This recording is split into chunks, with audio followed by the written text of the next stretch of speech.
مچھلی تو عجیب طریقے سے نکل کر دریا میں چلی۔ موسیٰ نے کہا اسی کی تو ہمیں تلاش۔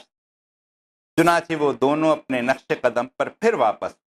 یہاں پر بھی جو الفاظ استعمال ہوئے ہیں، فارتد علی آثارہ، اپنے آثار پر وہ واپس ہوئے جس پہ وہ چلے تھے۔ یہ آثار کا لفظ ہم نے خاصا آغاز میں اس کو موضوع گفتگو بنایا ہے جب سورہ کا آغاز ہوا۔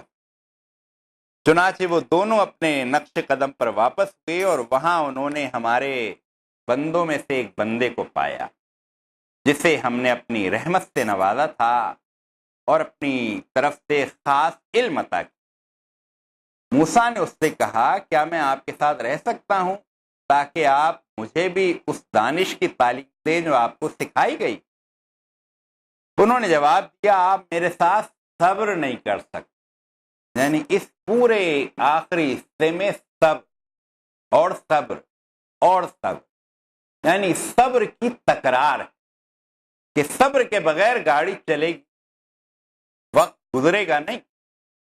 تو اس لیے پہلے قدم پر جواب دے رہے ہیں آپ میرے ساتھ صبر نہیں کر سکتے، اور جس چیز کی آپ کو خبر نہ ہو آخر آپ اس پر صبر کر بھی کیسے سکتے؟ یہ بھی بات اپنی جگہ ہے کہ جس چیز کی جڑ اور اصل حقیقت معلوم نہ ہو تو حضرت موسیٰ علیہ السلام نبی ہیں، وہ ان سے بھی صبر، تو ظاہر عام انسان، عام بندہ مومن، وہ تو بے صبری، بے چینی اس کے اندر گویا پیدا ہو۔ فرمایا اور جس چیز کی آپ کو خبر نہ ہو آخر آپ اس پر صبر کر بھی کیسے سکتے ہیں؟ موسیٰ علیہ السلام نے کہا انشاءاللہ آپ مجھے صابر پائیں گے اور میں کسی معاملے میں آپ کی نافرمانی نہ کروں گا۔ انہوں نے کہا اچھا اگر آپ میرے ساتھ چلتے ہیں تو مجھ سے کوئی بات نہ پوچھیں جب تک میں خود اس کا آپ سے ذکر نہ کروں۔ اب وہ دونوں روانہ ہوئے یہاں تک کہ وہ ایک کشتی میں سوار ہو، تو اس شخص نے ایک کشتی میں شگاف ڈال دی۔ موسیٰ علیہ السلام نے کہا آپ نے اس میں شگاف ڈال دیا تاکہ سب کشتی والوں کو ڈبو دیں؟ یہ تو آپ نے ایک سخت حرکت کر ڈالی۔ انہوں نے کہا میں نے تم سے نہ کہا تھا کہ تم میرے ساتھ صبر نہیں کر سکتے؟ موسیٰ علیہ السلام نے کہا بھول چوک پر مجھے نہ پکڑیے، میرے معاملے میں آپ ذرا سختی سے کام نہ لیں۔ پھر وہ دونوں چلے یہاں تک کہ ان کو ایک لڑکا ملا اور شخص نے اسے قتل کر دیا۔ موسیٰ علیہ السلام نے کہا آپ نے ایک بے گناہ کی جان لے لی حالانکہ اس نے کسی کا خون نہ کیا تھا، یہ کام تو آپ نے بہت ہی برا کیا۔ انہوں نے کہا میں نے تم سے کہا نہ تھا کہ تم میرے ساتھ صبر نہیں کر سکتے؟ موسیٰ علیہ السلام نے کہا اس کے بعد اگر میں آپ سے کچھ پوچھوں تو آپ مجھے ساتھ نہ رکھیں۔ لیجئے اب تو میری طرف سے آپ کو عذر مل گیا۔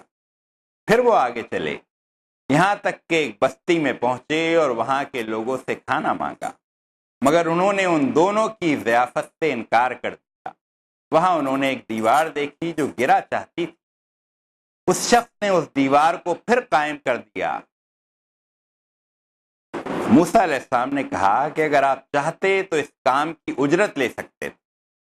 انہوں نے کہا بس میرا تمہارا ساتھ ختم، اب میں تمہیں ان باتوں کی حقیقت بتاتا ہوں جن پر تم صبر نہ کر سکتے۔ اس کشتی کا معاملہ ہے کہ وہ چند غریب آدمی جو دریا میں محنت مزدوری کرتے تھے، میں نے چاہا کہ اسے عیبدار کر دوں کیونکہ آگے ایک ایسے بادشاہ کا علاقہ تھا جو ہر کشتی کو زبردستی چھین لیتا تھا۔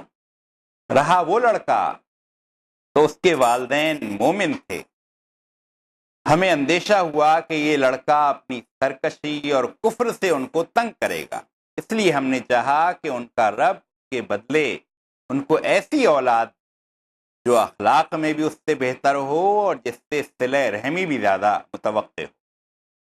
اور اس دیوار کا معاملہ یہ ہے کہ یہ دو یتیم لڑکوں جو اس شہر میں رہتے ہیں، اس دیوار کے نیچے ان بچوں کے لیے خزانہ مدفون ہے اور ان کا باپ ایک نیک آدمی تھا، اس لیے تمہارے رب نے چاہا کہ یہ دونوں بچے بالغ ہوں اور اپنا خزانہ نکال لیں۔ یہ تمہارے رب کی رحمت کی بنا پر کیا گیا ہے۔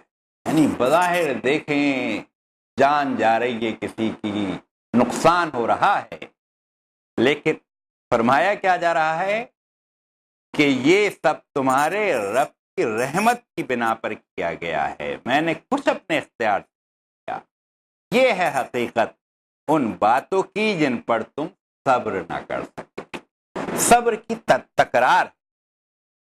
تو اس پہلو سے اس وقت بھی کیفیت یہ ہوگی، آج بھی کیفیت ظاہر یہ ہے کہ ذہنوں میں سوالات ہوتے ہیں، یہ ظلم کی چکی کب تک چلتی رہے گی، یہ حق آخر حق غالب کیوں نہیں آتا؟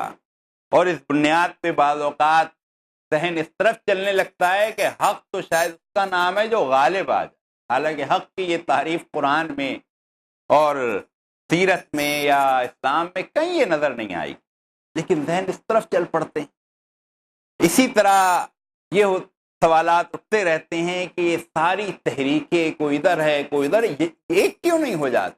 امت یکجا کیوں نہیں ہو جاتی؟ اکٹھے کیوں نہیں ہو جاتی؟ یہ الگ الگ جہاد کیوں ہو رہا ہے؟ یہ الگ الگ ٹکڑیوں میں کیوں تقسیم؟ کوئی اسلامی حکومت کیوں قائم نہیں؟ وہ افغانستان میں ایک اسلامی حکومت قائم ہوئی، وہ آخر کیوں ناکام ہو؟ اور اللہ کی مدد کی نصرت، پھر یہ کہ یہ نقصان کیوں ہو رہا ہے؟ مسلمانوں کی کوئی لیڈرشپ کیوں پیدا نہیں ہوتی؟ کوئی ایسی قیادت کیوں نہیں آتی؟ اس سارے سوالات انسان کے ذہنوں میں آتے ہیں۔ ویسے تو ان واقعات نے اس کو ایک رخ دے دیا ہے، لیکن پھر بھی اگر ہم یوں سوچیں کہ یہ سوال اٹھتا ہے کہ سب لوگ ایک کیوں نہیں ہو جاتے؟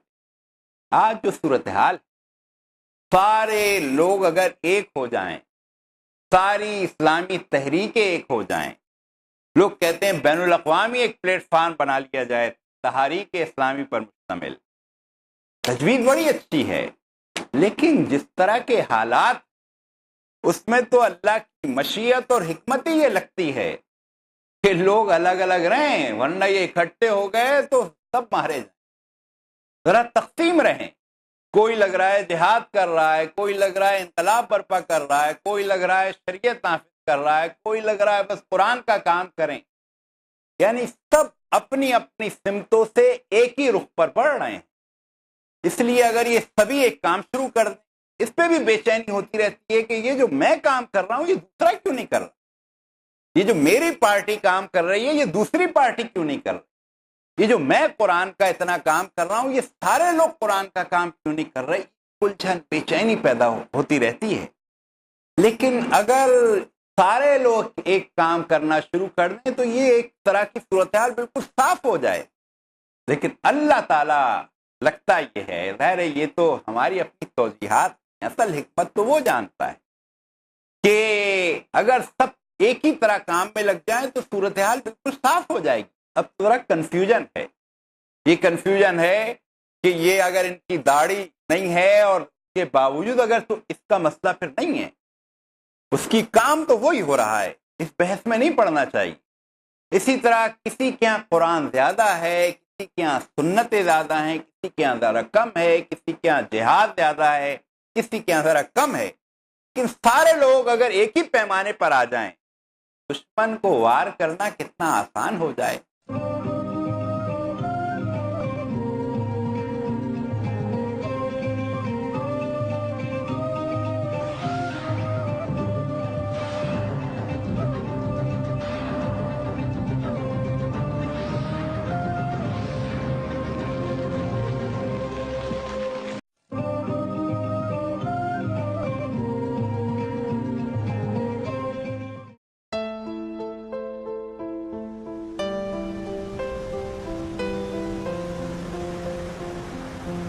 علم زندگی